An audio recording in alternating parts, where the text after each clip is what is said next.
សម្រាប់នៅថ្ងៃនេះផងដែរក៏បានយកនៅតម្រុយឆ្នោតវងមកទៀតហើយដើម្បីចែកជាតម្រុយឆ្នោតជូនទៅកាន់ពុកម៉ែបងប្អូន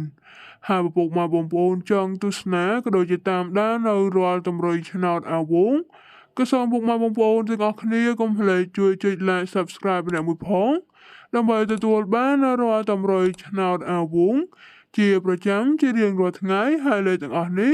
គឺសិតសឹងតែជាលេខឥតថ្លៃដើម្បីចែកជាតម្រុយឆ្នោតវងយួនជូនទៅកាន់ពុកម៉ែបងប្អូនក៏ដូចជាប្រិយមិត្តវងសូមលេខឆ្នោត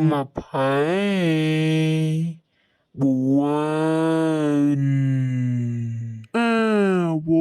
ងសូមលេខឆ្នោត85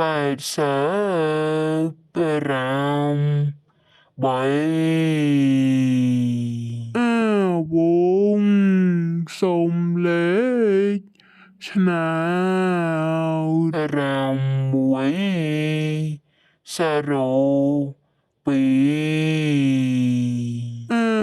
វ